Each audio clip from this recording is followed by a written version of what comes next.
Bom, meu nome é Maria do Rosário Cassimiro, eu sou de uma família que há mais de 200 anos existe no estado de Goiás. Meus ancestrais vieram para cá antes da independência do Brasil, ainda trouxeram escravos, não é? E nasci na cidade de Catalão, que em 1934, de maneira que eu tenho hoje 84 anos e meio. Em setembro eu já completo 85 anos.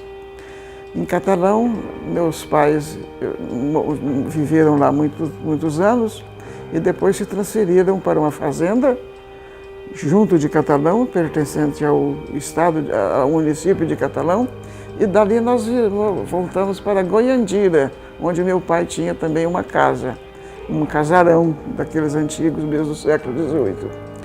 E ali eu fiz o grupo escolar, que não completei.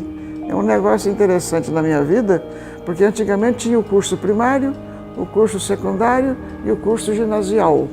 Depois é que vinha o terceiro, o colégio, né, os cursos colegiais, que era normal, técnico de comércio, técnico de indústria, os cursos do ciclo colegial, eram os colégios, né?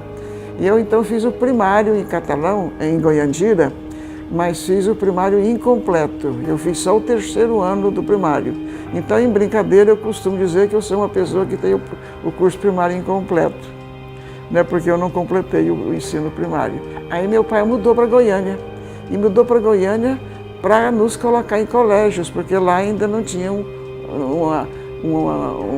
panorama de bons colégios, de bons rumos de estudo. Goiânia já começou muito melhor, porque já tinha o liceu, já tinha a Escola Técnica Federal, não é?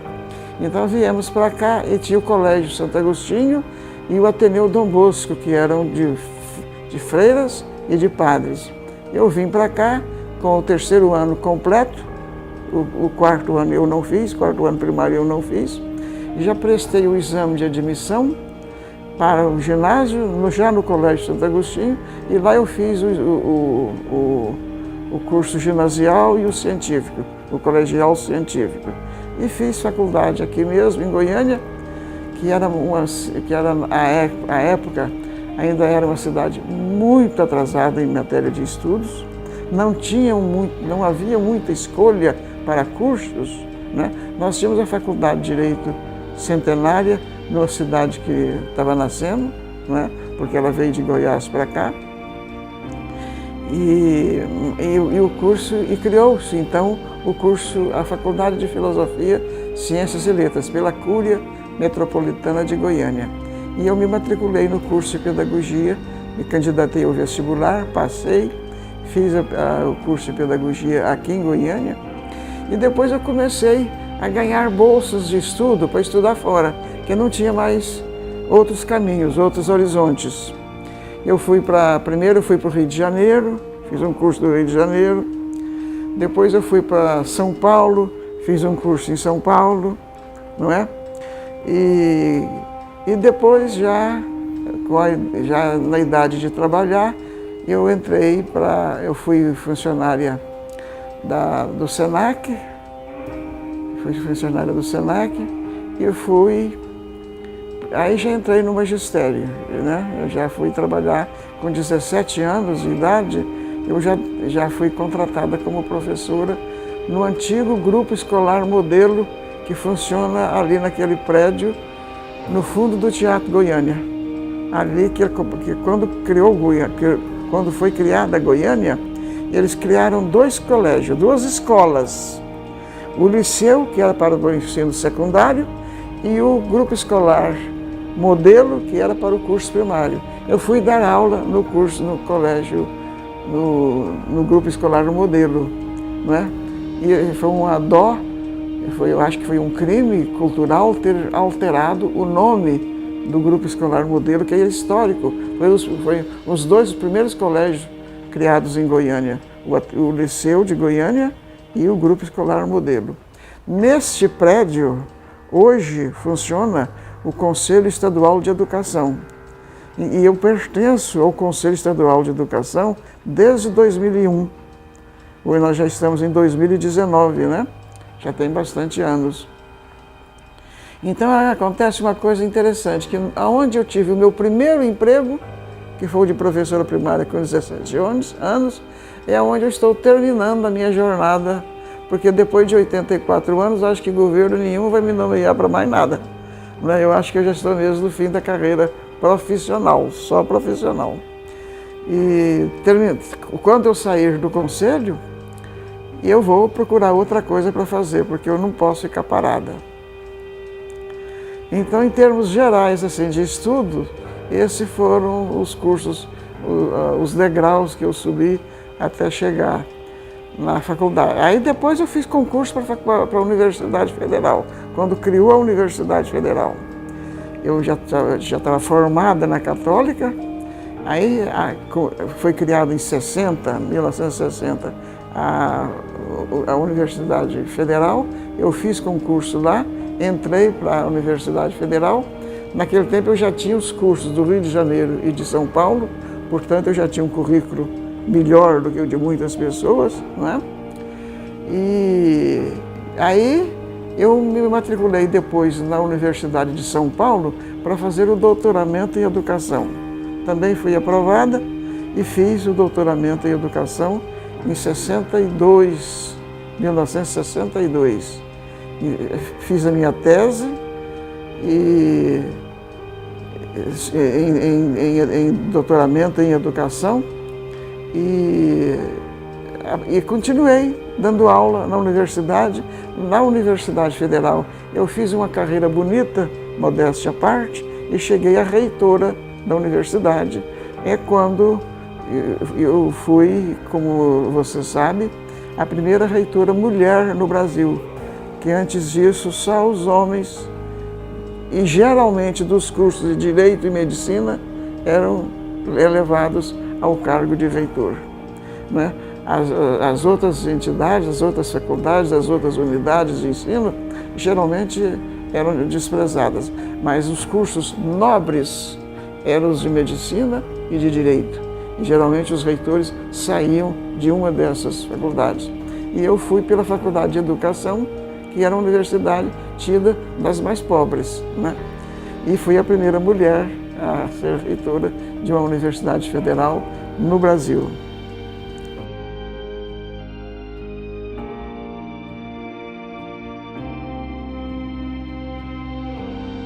Antes da independência do Brasil, chegaram aqui os meus bisavós, vindo de Minas Gerais. Chegaram numa região ali perto, próxima a Catalão, que na época era São Arraial.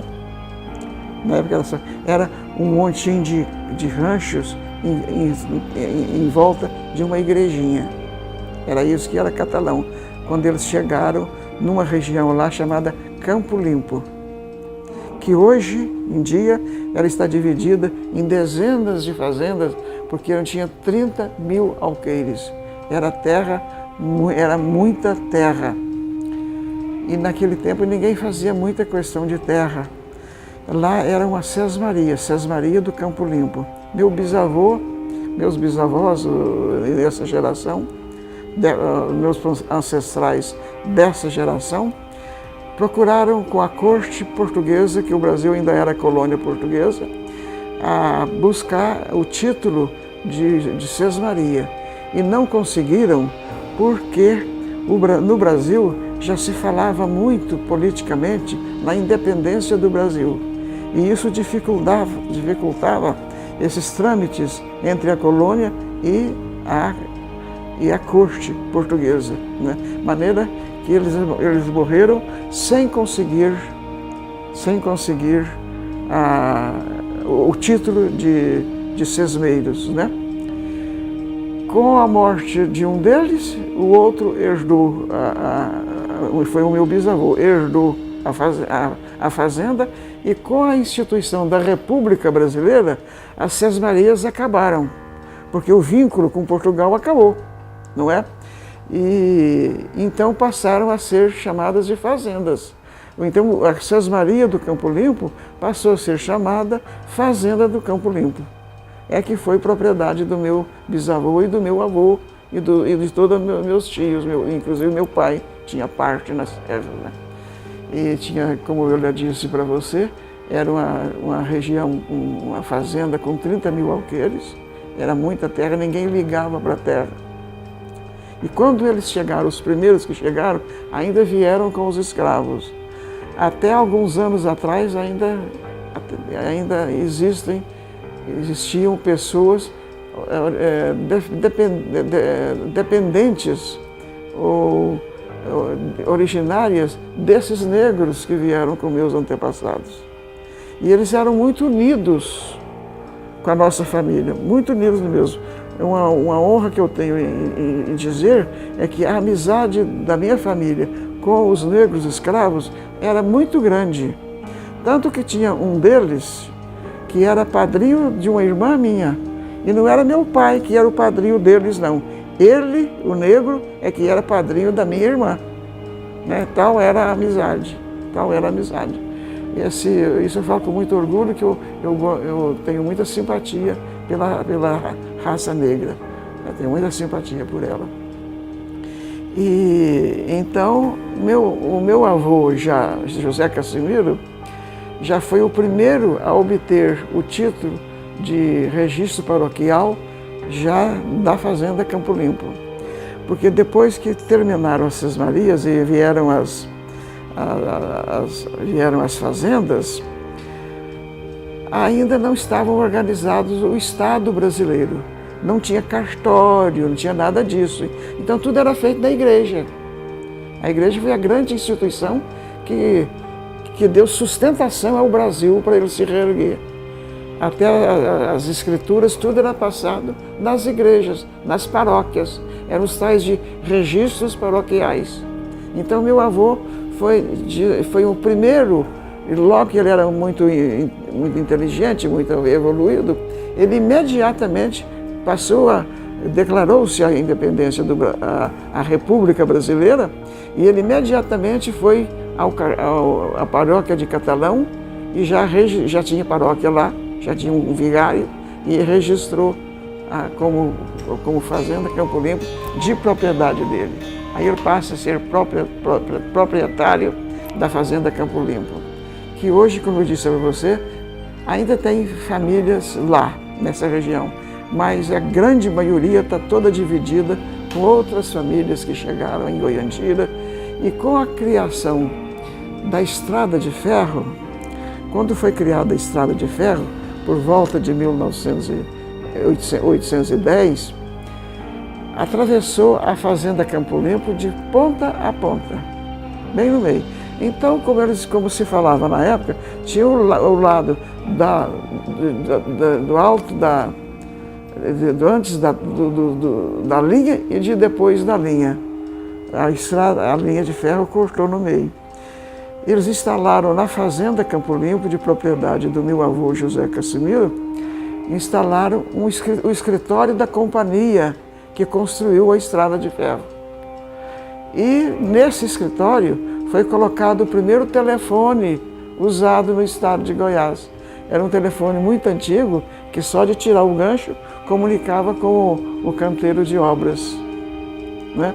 Consta, e meu pai contava isso muito, meu pai era cego, não enxergava, ficou cego aos 18 anos.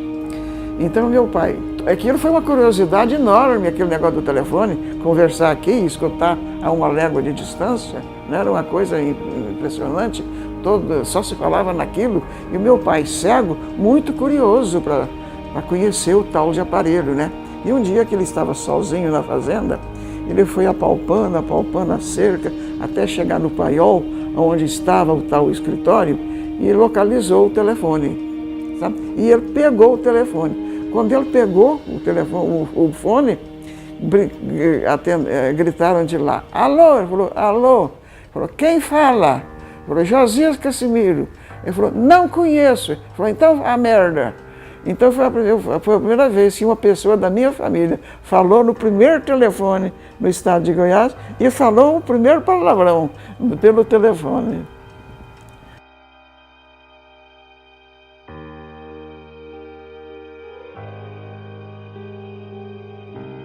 Quando Goiânia foi inaugurada, foi em 33, mas a verdadeira inauguração de Goiânia deu-se em 42, com o batismo cultural.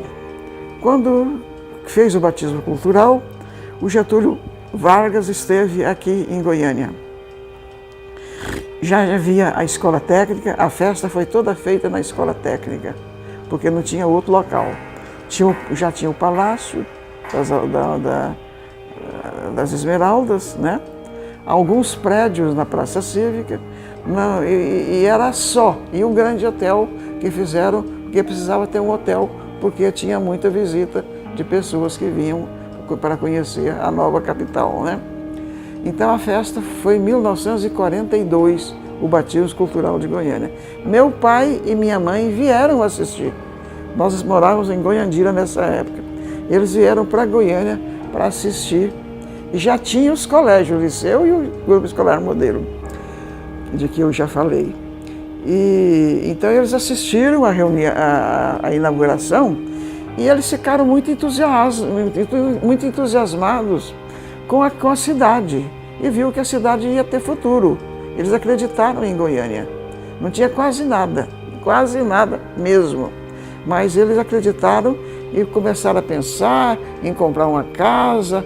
Meu pai cego com um pouco de receio, porque era uma cidade que estava nascendo, ele não podia tomar prejuízo, porque ele era um homem carente, né? Por causa da cegueira. Ele não podia sofrer prejuízo, não podia botar dinheiro fora, digamos assim. Mas resolveram vir, principalmente por causa das escolas, que já tinha o Liceu, já tinha o Colégio Santo Agostinho, já tinha o Ateneu Dom Bosco e o Colégio e o Grupo Escolar Modelo. Já tinha um campo maior do que o que tinha lá na época, não é? E, de fato, eu fui estudar no Colégio Santo Agostinho. Meu irmão, que é quase da minha idade, chamado Deni Cassimiro, foi estudar no Ateneu Dom Bosco, porque o meu pai ainda era daquela antiga filosofia, que filho mulher estuda em colégio de freira, filho homem estuda em colégio de padre.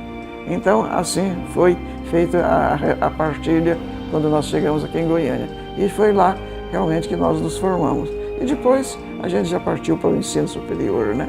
Tanto eu como ele, meu irmão.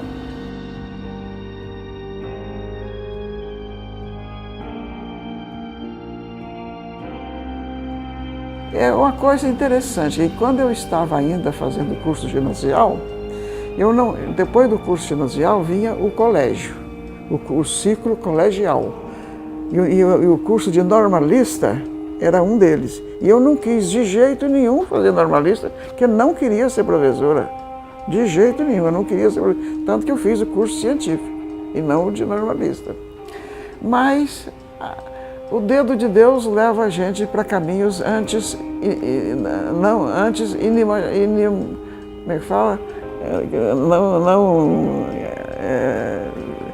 pensados, né? Não pensados, não imaginados, né? Inimaginados. E acabei entrando nessa carreira de professor e me dei muito bem nela. Eu fui duas vezes convidada para trabalhar na Organização dos Estados Americanos, a OEA. Eu tenho as cartas de convite aqui, já perguntando em qual países eu desejava trabalhar. Mas eu não quis sair daqui. Eu não agradeci muito os convites. O primeiro que chegou, alguns anos depois veio outro convite, mas eu não quis, nunca quis sair daqui. Só saí daqui para estudar.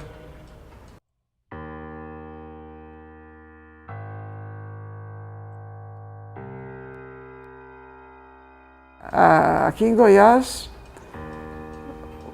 era governador na época Mauro Borges.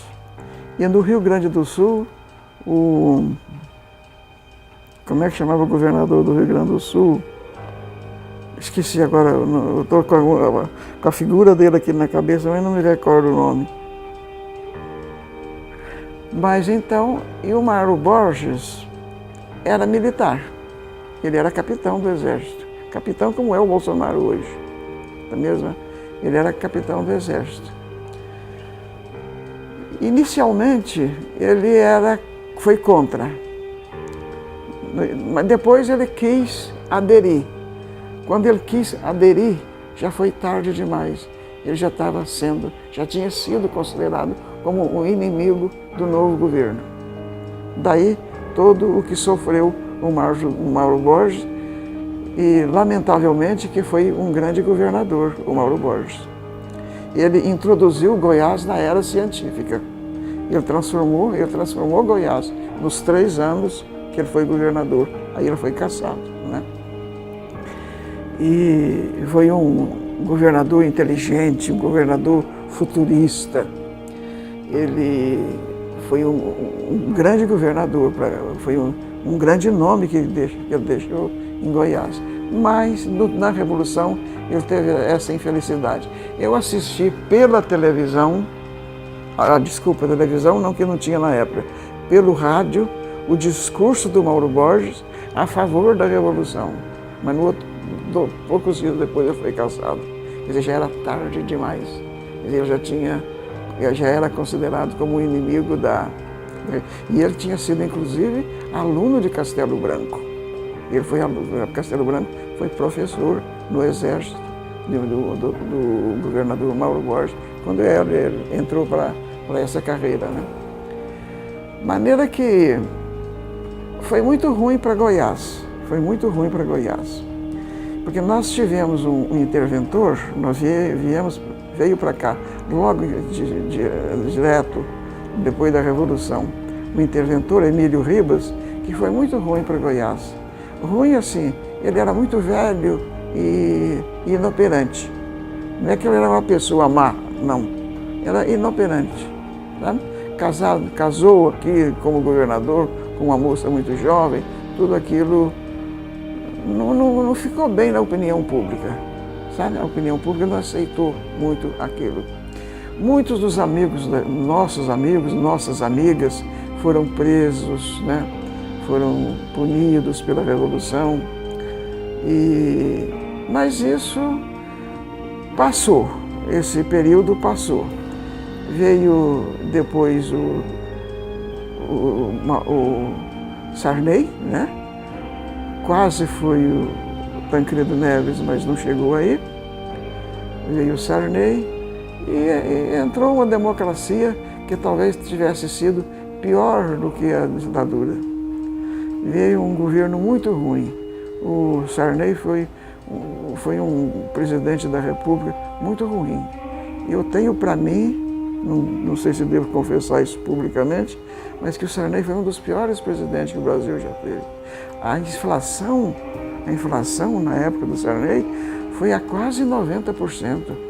Quase que nós chegamos à situação da Venezuela, né?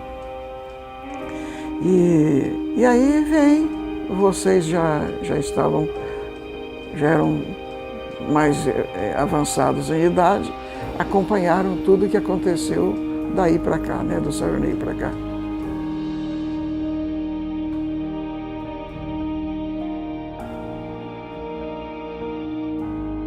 Quanto relação à música, na nossa família nós somos muito dedicados às artes, principalmente à música.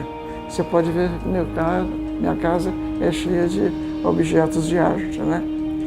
Mas nós gostávamos muito de música, meu pai era músico, meu pai fazia parte da Folia de Reis, que atuava em Catalão e era um conjunto muito bonito. Todo ano ele ia com a violinha dele tocar na Folia de Reis, tocava sanfona, e aquilo passou para a gente, né? Eu considero a minha vocação para o acordeon vinda do meu pai. Meu pai, com o irmão dele chamado Augusto, meu tio Augusto Casimiro, eles formaram duplas para cantar, de cantores, e nas festas de fazenda, eles eram os artistas, eram os tais, né? Que iam lá para tocar viola e cantar. Minhas irmãs mais velhas a Orísia e a Darcília, ambas já falecidas, cantavam muito também. Então a questão da música estava no sangue, né? E até hoje nós gostamos muito de música. E meu irmão também gosta muito de música, o meu irmão Denis. E meu pai então comprou um acordeão para ele, uma sanfona de 48 baixos. Mas ele não aprendeu e eu é que aprendi. E meu pai era contra isso, porque ele achava que filha mulher não tinha nada que aprender a tocar sanfona. Preconceito, né, dos antigos. Mas eu aprendi, toquei em rádio, tocava nas festas do Colégio Santo Agostinho, tocava nas barraquinhas da Igreja Coração de Maria, que estava em construção, aquela igreja bonita que tem lá, estava em construção. Então os padres faziam as barraquinhas para angariar recursos para construir a igreja. Eu ia tocar nas barraquinhas da Igreja Coração de Maria e finalmente na Rádio Brasil Central. Quando criou a Rádio Brasil Central, a capital ainda era Rio de Janeiro, não era Brasília, não é? E a Rádio Brasil Central, criada pelo Coimbra Bueno, Jerônimo Coimbra Bueno, foi criada para fazer propaganda da mudança da capital. O Coimbra Bueno criou a Rádio Brasil Central com esse objetivo, fazer propaganda para a mudança da capital federal do Rio de Janeiro para Brasília. Então, o Coimbra Bueno foi outro grande governador que nós tivemos. Um homem muito evoluído, um homem que pensava o futuro. E então a história da música é essa. Desde menina, escrevia uns poeminhas lá que não valia nada, né? Eu me lembro de uma ocasião em que o prefeito de Catalão, João Neto de Campos, como tinham dois João Neto, o pai e o filho, esse era o Joãozinho Neto, era prefeito de Catalão, e ele, naquele tempo, eu era menina de uns 5, 6 anos, ele vendeu uma boiada para o México, sabe? E aquilo foi um sucesso. Foi um feito assim que todo mundo se comoveu de fazer uma operação comercial entre Catalão, aquela cidadezinha lá no interior de Goiás, e o México, a cidade do México, né? E nessa ocasião, então, eu fiz um poema pro João Neto, desse evento, né? De fazer um comércio, estabelecer um comércio com o México para vender boi. E meu pai levou para ele. O negócio era comprido, era um poema grande. Meu pai levou para ele, deu para ele leu, riu, achou muito bom, pôs no bolso e eu nunca mais vi isso. Porque bobagem do meu pai, devia ter tirado uma cópia, né? Mas não tirou, perdi, é o meu primeiro escrito. E daí eu fui, na época de estudante, na época de adolescência, a adolescência é muito voltada para as letras, né? Eu tenho uma certa fase na vida da gente que todo mundo é poeta. E eu tenho as minhas poesias que, se eu fosse publicar, daria um livro. Podia dar um livro. Mas todos daquela época. E essa fase passou. Hoje eu não tenho mais inspiração para fazer poesia. Não me considero poeta, apesar de ter alguns poemas, todos mais antigos. Todos de eras mais antigas. Os últimos que eu escrevi foi quando eu estive ainda nos estudos de São Paulo e Rio de Janeiro. Depois passou aquela onda de inspiração para a poesia. E eu me dediquei, então, principalmente a outra parte da literatura que são os contos, né? Eu escrevi os 2 livros de contos antigos, restaurando contos antigos, e crônicas, é o que eu faço hoje em dia. E agora fiz esse livro que eu vou presentear a vocês, que é sobre a minha história dos 200 anos para cá. Então, são os meus 200 anos de vida.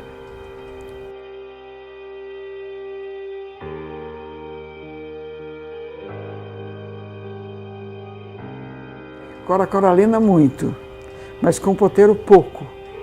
Mas eu frequentava a casa do poteiro, mas a coralina eu tive muito contato com ela. Até quando fui reitora, eu dei a ela o título de doutora honoris causa. O título de doutora honoris causa que ela possui, que foi outorgado pela Universidade Federal de Goiás, foi uma iniciativa minha.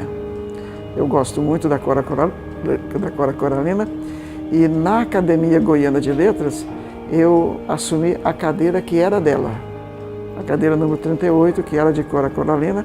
Ela morreu, abriu a vaga e eu me candidatei à vaga da Cora coralina. E estou lá na vaga dela. Goiandira de Cor, tive muita amizade com ela, muita amizade. Inclusive, o pai dela, ela chama Goiandira, eu estudei em Goiandira.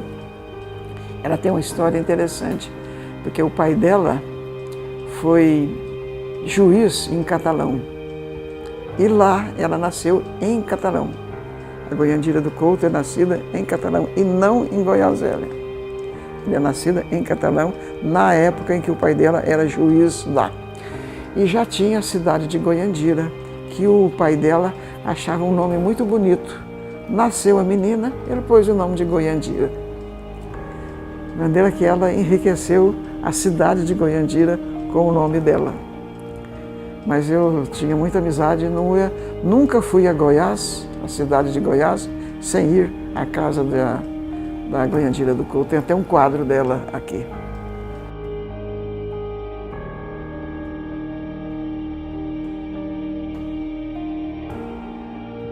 A Academia Goiana de Letras foi fundada pelo professor Colemar Natal e Silva.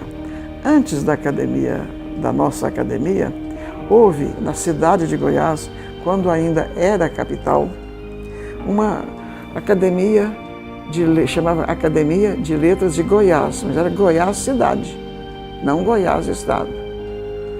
Teve vida efêmera, porque durou muito pouco tempo, muito poucos anos, não deu nem para renovar os acadêmicos da academia. Morreu, acabou. Mas ficou a sementinha, não é? A presidente dessa academia da cidade de Goiás, Academia de Letras de Goiás, foi Dona Eurídice Natal e Silva, que era mãe do Dr. Colemar. E ele, então, ficou na cabeça dele aquele interesse em ter uma academia, aquele saudosismo por uma academia. Quando criou a cidade de Goiânia, alguns anos depois, ele reuniu um grupo de intelectuais, me parece que de 8 intelectuais, e eles criaram a Academia Goiana de Letras, que é essa que existe até hoje e que é a representativa do estado de Goiás, no campo das letras, e que assessora o governo na área das letras.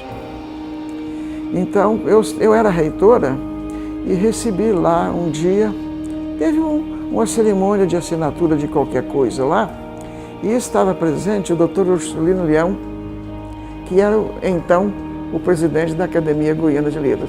Eu já tinha uns 8 livros publicados naquela época, mas nunca imaginava de ir para a academia, nunca pensava. Eram livros técnicos sobre educação, não é?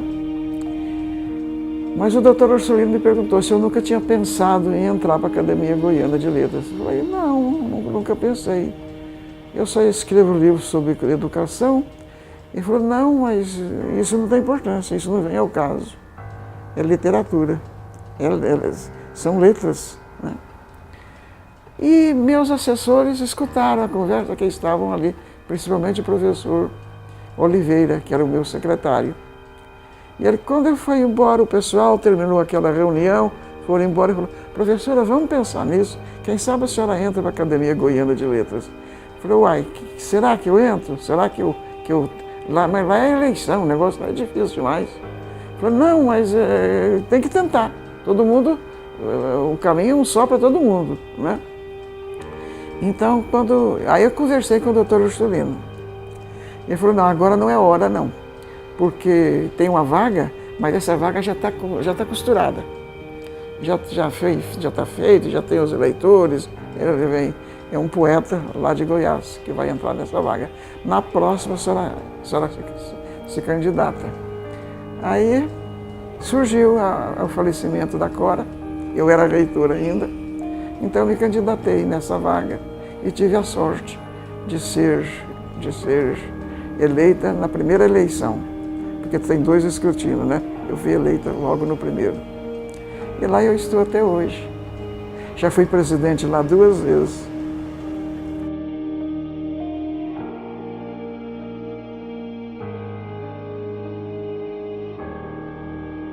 Que o Senac e o Senai são primo-irmãos, né? Hoje já tem mais o Senar, que é da agricultura, mas o Senar tem uma diferença, que o Senar é do governo federal, é do Ministério da Agricultura, enquanto que o Senac e o Senai são do comércio e da indústria, são os que sustentam financeiramente essas 2 grandes instituições de ensino, grandes que eu acho que o governo, elas são tão importantes que o governo não devia mexer com elas, porque é aquela história que diz que time que vai bem, você não mexe com ele, deixa ele continuar vencendo. E aí nós temos no Senac e no Senai as melhores escolas do Brasil. E com a ida do professor Manuel para o Conselho, há coisa de 20 anos atrás, cresceu a minha amizade com o Senac e com o Senai, né? Eu fiquei conhecendo o Dr. Paulo, estabeleceu-se uma boa amizade, eu até diria uma grande amizade, e então o meu vínculo com eles é um vínculo amoroso com o Senai. Eu me lembro de uma ocasião em que um ministro, não vou falar o nome dele não, uma questão de ética, mas na época da Revolução ainda, do governo militar. E ele esteve aqui em Goiás e não deixou boa fama. E ele disse que Goiás, na área da indústria, ele só decolaria na parte da agroindústria, mais nada. Então eu achei aquilo um pensamento muito limitado. Claro que nós crescemos muito na área da agroindústria, não é? Mas nós podemos muito até pela localização do estado de Goiás, né, num raio quase igual para o Brasil todo, né, com um terreno muito próprio para ferrovias, para hidrovias, para rodovias, né, para atingir todo o Brasil, ser um centro industrial do Brasil. Então eu sempre acreditei nesse poderio que Goiás tem e que está se desenvolvendo nisso, e nesse caso, nesse foco, a FIEG tem trabalhado muito e tem tido ótimos presidentes que estão levando o estado de Goiás a um futuro muito brilhante na área da indústria propriamente dita.